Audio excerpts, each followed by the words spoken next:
Waalaikumsalam warahmatullahi wabarakatuh.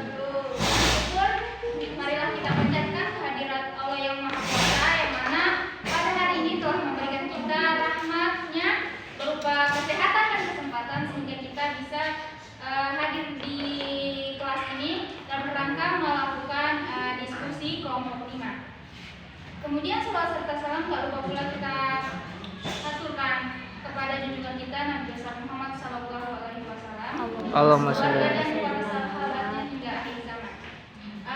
Pada hari ini yang akan melakukan diskusi adalah kelompok 5 dengan judul materi organ-organ bagian dan fungsinya.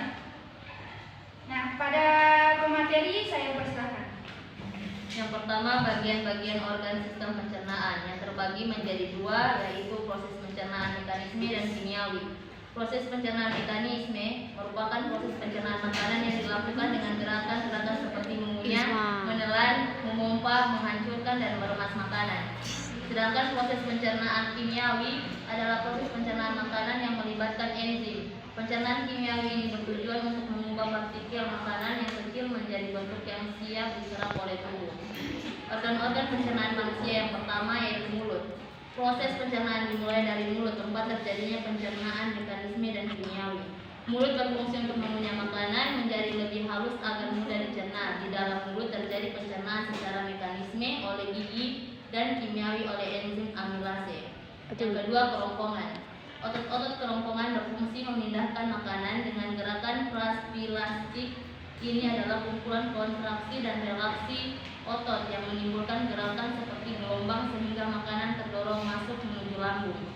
Ketiga, lambung. Lambung adalah organ berbentuk huruf J yang berukuran sekitar 2 kepalan tangan. Lambung terletak di antara esofagus dan usus halus pada perut bagian atas. Lambung memiliki 3 fungsi utama dalam sistem pencernaan manusia, yaitu menyimpan makanan dan cairan yang tertelan, mencampur makanan dan cairan pencernaan yang diproduksinya, serta perlahan-lahan menggosokkan isinya ke dalam usus kecil. Yang keempat, hati, pankreas, dan empedu. Hati adalah organ pelengkap dalam sistem pencernaan karena akan membentuk cairan empedu yang diperlukan dalam proses pencernaan lemak. Empedu tersebut lalu akan ditampung kantung empedu sebelum digunakan di usus halus. Kantung empedu berfungsi untuk menyalurkan empedu ke usus halus. Hati merupakan organ yang akan menghasilkan empedu. Pankreas. Pankreas berfungsi untuk memproduksi enzim pencernaan guna mencerna karbohidrat, protein, dan lemak di usus halus. Kelima, usus halus. Usus halus adalah saluran kecil selebar 2,5 cm dengan panjang sekitar 10 meter. Usus halus terdiri dari 3 bagian, yaitu duodenum, usus 12 jari, jejunum, usus kosong, dan ileum, usus penyerapan. Berfungsi sebagai tempat pencernaan makanan secara kimiawi. Caranya, makanan dari lambung yang masuk ke duodenum akan dinetralkan dulu oleh senyawa karbonat dari pankreas.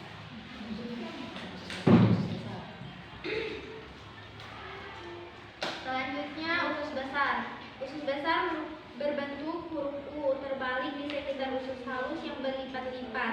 Saluran ini dimulai dari sisi kanan bawah tubuh dan berakhir di sisi kiri bawah. Panjang usus besar sekitar 5-6 meter dan terdiri dari 3 bagian, yaitu sekum, kolon, dan rektum. Sekum adalah kantung pada bagian awal usus besar. Area ini menyalurkan hasil pencernaan makanan yang telah diserap dari usus halus menuju usus besar. Kolon adalah tempat cairan dan garam diserap dan memanjang dari sekum ke rektum. Fungsi utama usus besar yaitu membuang air dan mineral elektrolit dari ampas makanan yang tidak tercerna, lalu membentuk limbah padat yang dapat dikeluarkan. Bakteri dalam usus besar membantu memecah bahan yang tidak tercerna tersebut. Kemudian rektum dan anus. Sisa isi usus besar yang telah menjadi fases kemudian disalurkan ke arah rektum. Rektum adalah bagian akhir dari usus besar. Kemudian yang kedua, bagian-bagian organ sistem pernapasan. Yang pertama, hidung. Sebagai gerbang utama keluar masuknya udara saat bernapas, hidung sangat penting. Di lapisan dalam hidung terdapat rambut-rambut halus yang fungsinya adalah menyaring kotoran dari udara yang kamu hirup. Kemudian, taring.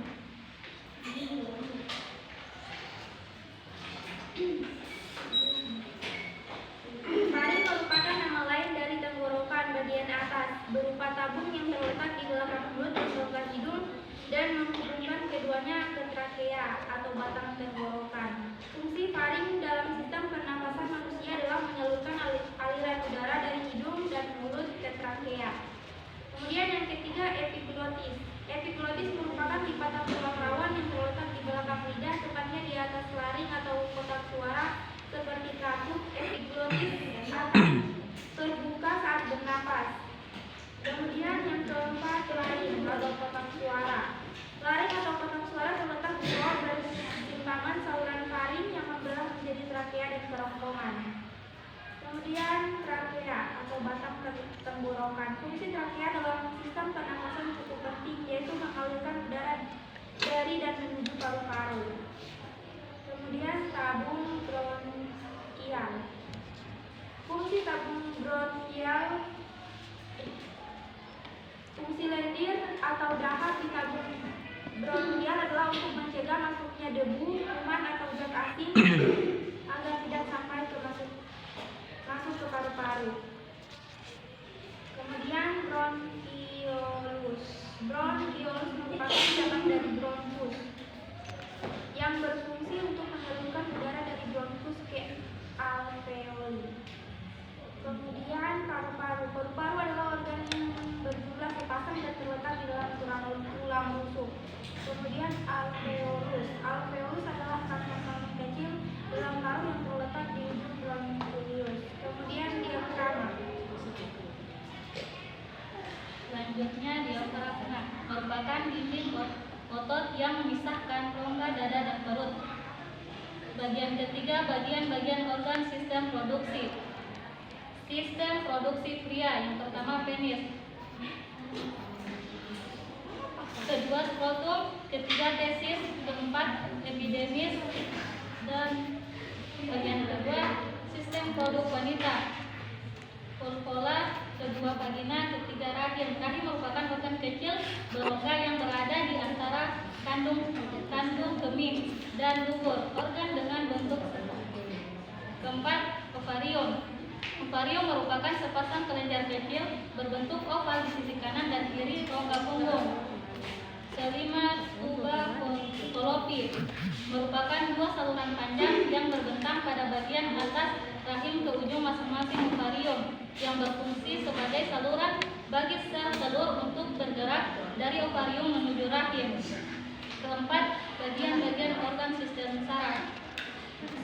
Yang pertama, terdapat otak. Otak adalah mesin pengendali utama dari segala fungsi tubuh. Yang kedua, sumsum tulang belakang. Yang sumsum tulang belakang langsung terhubung ke otak melalui batang otak dan kemudian mengalir sepanjang tulang ruas tulang. Selanjutnya, sel saraf atau neuron. Fungsi sel saraf adalah menghantarkan impuls saraf. Berdasarkan fungsinya terbagi ke dalam 3 jenis, yaitu neuron sensorik yang membawa pesan ke saraf pusat. Selanjutnya, sistem saraf. Yang pertama, mengumpulkan informasi dari dalam dan luar tubuh. Kedua, mengirimkan informasi ke otak dan sumsum tulang belakang. Memproses informasi dari otak ke sumsum tulang belakang. Mengirimkan informasi ke otak kelenjar dan organ sehingga dapat merespon tulang belakang. Kemudian, yaitu saraf pusat dan tepi menjalankan fungsi yang berbeda. Berikut penjelasannya.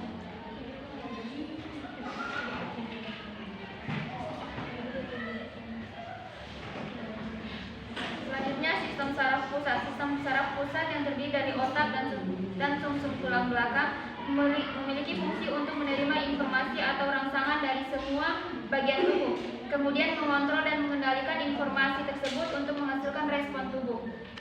Selanjutnya, informasi atau rangsangan ini termasuk yang berkaitan dengan gerakan, seperti bicara atau berjalan, atau gerakan tak sadar seperti berkedip dan bernapas. Ini juga termasuk bentuk informasi lainnya seperti pikiran, persepsi, dan emosi manusia. Selanjutnya yaitu sistem saraf tepi.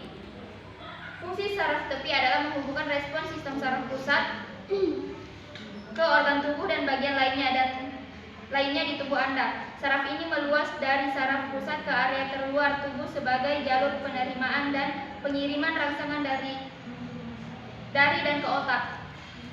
Berikut adalah penjelasan mengenai fungsi dari bagian-bagian tersebut.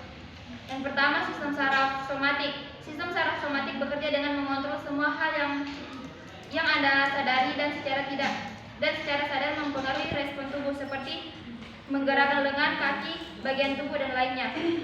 Selanjutnya, sistem saraf otonom. Sebaliknya, sistem saraf otonom mengontrol aktivitas yang Anda lakukan secara tak sadar ataupun tanpa perlu memikirkannya. Sistem ini terus-menerus aktif untuk mengatur berbagai aktivitas seperti bernafas, detak jantung, dan proses metabolisme tubuh. Yang kelima yaitu bagian-bagian organ sistem peredaran darah. Nah, di sini bagian sistem peredaran darah itu ada 3, yaitu yang pertama jantung, paru-paru, dan sel darah. Yang pertama, jantung adalah organ peredaran darah yang berfungsi memompa darah memompa darah ke seluruh tubuh. Nah, terus selanjutnya pembuluh darah. Pembuluh darah bertugas membawa darah ke seluruh tubuh dan sebaliknya. Pembuluh darah juga berfungsi untuk membantu membuang limbah jaringan. Yang ketiga yaitu darah. Darah adalah komponen dalam sistem kardiovaskular manusia yang fungsi utamanya adalah sebagai kendaraan pengangkut nutrisi, oksigen, hormon, dan antibodi ke seluruh tubuh.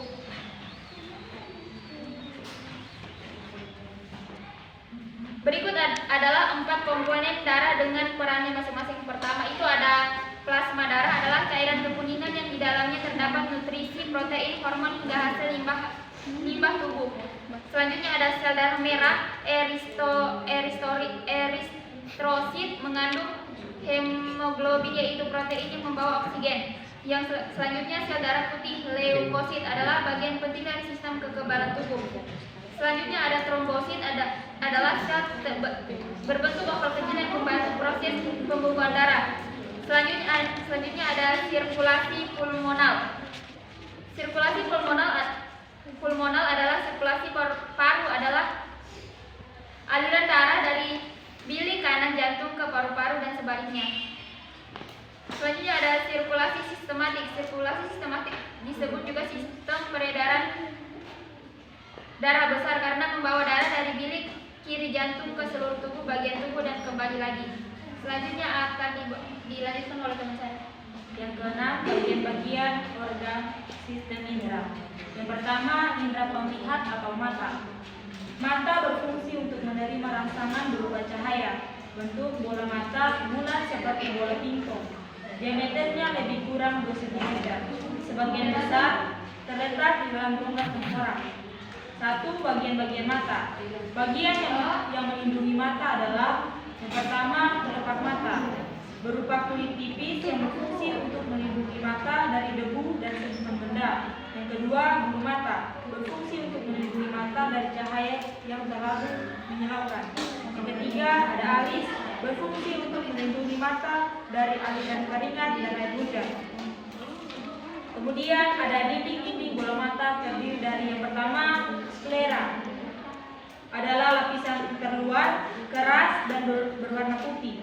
Yang kedua ada koroid, merupakan lapisan kedua, mengandung banyak pembuluh darah dan berfungsi untuk memberi makanan pada mata. Dan ada pula bagian-bagian mata yang berhubungan dengan fungsi penglihatan, yaitu yang pertama ada kornea atau selaput bening. Kornea ini berfungsi menerima rangsangan cahaya dan meneruskannya ke bagian yang lebih dalam. Yang kedua ada iris atau selaput pelangi dan pupil atau panak mata. Iris merupakan suatu jaringan yang kaya dengan pembuluh darah. Yang ketiga ada pupil atau panak mata yang berfungsi sebagai jalan pengatur keluar atau masuknya cahaya ke dalam mata. Yang keempat ada lensa mata. Fungsi lensa mata adalah memfokuskan dan meneruskan cahaya yang masuk ke mata agar tepat jatuh ke retina. Yang kelima ada retina atau selaput jala. Retina berfungsi membentuk bayangan benda dan kemudian dikirim oleh saraf mata ke otak. Yang keenam ada saraf mata. Saraf mata berfungsi untuk meneruskan rangsangan cahaya yang ditariknya. Selanjutnya adalah indera pendengar atau telinga. Telinga merupakan alat pendengar dan alat keseimbangan. Telinga terdiri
sekedar mengucap atau tidak.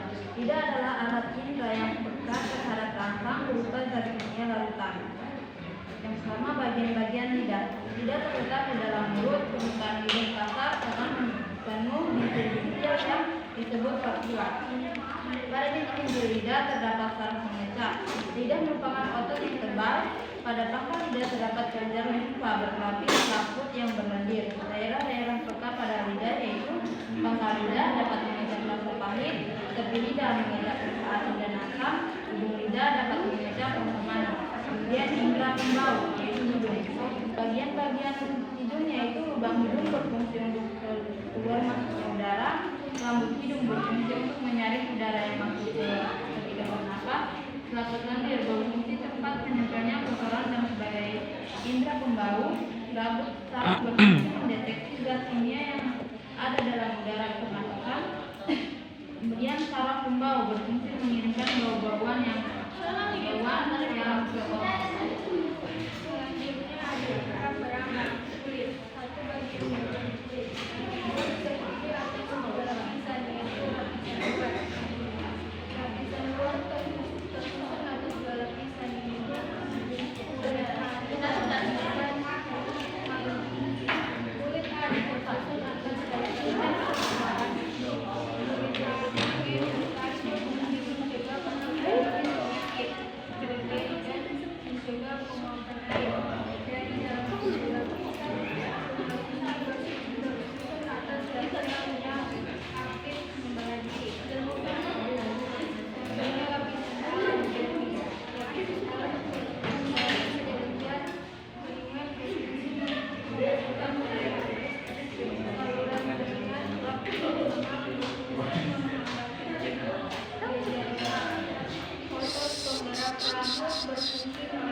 Sudah.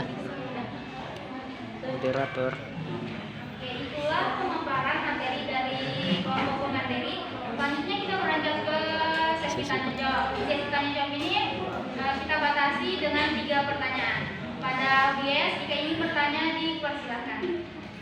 Oke, Dinda silahkan dibacakan pertanyaannya. Iya, perkenalkan nama. Perkenalkan, nama saya Nurul Adinda dengan NIM A14 dengan tim akhiran 142. Pertanyaan saya, jelaskan apa saja saraf tepi pada otak. Sekian. Saya kembalikan kepada moderator. Pertanyaan kedua. Siapa lagi yang kedua?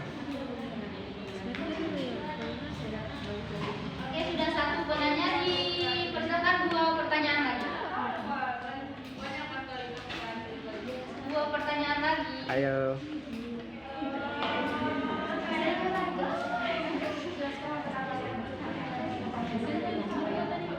Masih ada yang mau bertanya?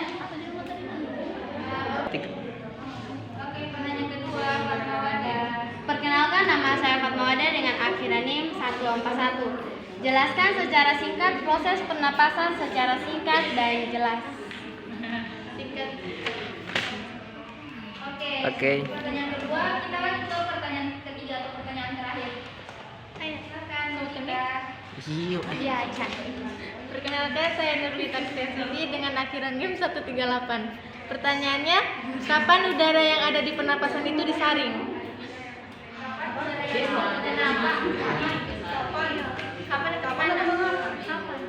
Kapan? Kapan? Udara yang ada di Pernapasan itu disaring. Sudah pasti ada pertanyaan. Jadi pertanyaan pertama dari Adinda, jelaskan apa saja saraf tepi pada otak. Yang kedua, jelaskan proses pernapasan secara Singkat dan jelas. Dari Fatmawada. Pertanyaan ketiga dari Nurlita Aristia Suci, kapan udara yang ada di pernapasan itu disaring? Oke, saya kembalikan ke kelompok pemateri. Silahkan dijawab pertanyaan yang dirasa mudah. Oke, saya akan menjawab pertanyaan dari Nurul Adinda. Apa pertanyaan tadi? Jelaskan apa terjadi pada otak. Jelaskan apa saja saraf tepi pada otak. Bagian-bagian.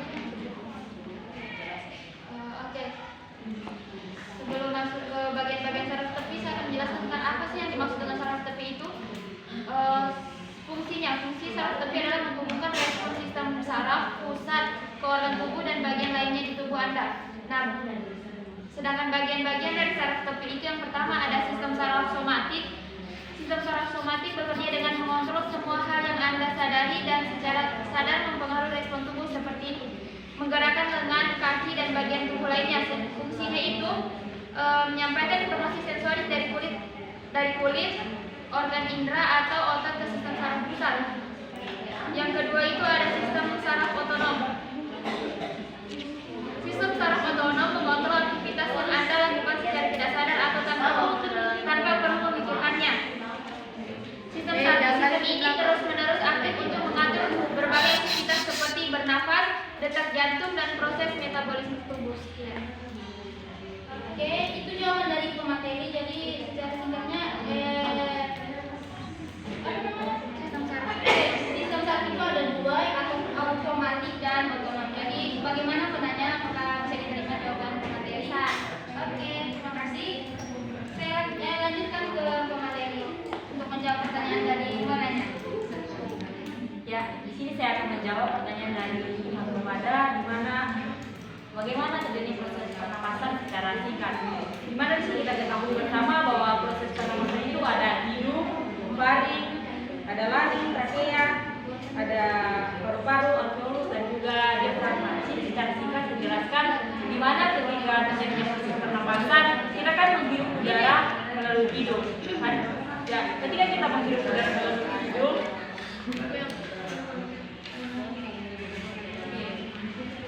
diafragma kita itu bergerak ke bawah sehingga menyebabkan paru-paru kita itu mengembang. Dan kemudian ketika kita mengeluarkan nafas, diafragma kita itu bergerak ke atas sehingga paru-paru kita itu mengepis. Ya, sekian dari saya. Terima kasih. Oke, itu jawaban dari pemateri. Saya kembali ke penanya, bagaimana penanya bisa dipahami? Bisa dipahami. Bisa. Lanjut ke pertanyaan terakhir dari Dika. Kapan udara yang ada di pernapasan dikunci disaring? Siapa mau jawab? Saya akan menjawab pertanyaan dari kita. Kapan udara yang masuk ke dalam tubuh disaring, yaitu pada saat sudah masuk ke rongga hidung. Udara disaring dari debu dan kotoran karena ada rambut-rambut hidung dan selaput lendir. Begitu juga di trakea. Bagian dalam trakea dilapisi selaput lendir dan sel-sel yang bersilia yang berfungsi menahan debu dan kotoran masuk ke paru-paru. Bagaimana? Sudah? Oke, itu jawaban singkat dari pemateri. Intinya kayak pada saat jawabannya itu pada saat udara di hidung itu dihirup. Itu ya jawabannya. Jadi saya kembalikan ke penanya. Bagaimana penanya? Jawabannya bisa dipahami?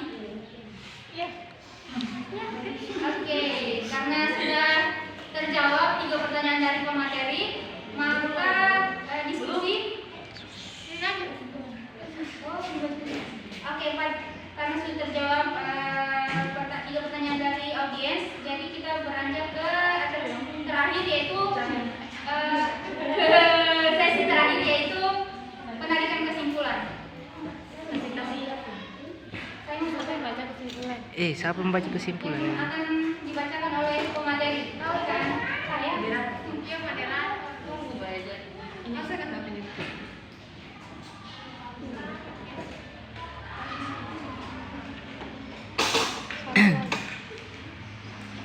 Oke, kesimpulan dari materi kelompok 5 yaitu bagian-bagian sistem organ makhluk hidup, bahwa sistem organ pada makhluk hidup memiliki peran penting dalam keberlangsungan dan perkembangbiakan makhluk hidup.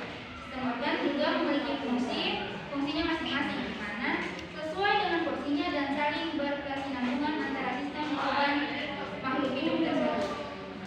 Itu kesimpulan dari pemateri. Sedangkan terakhir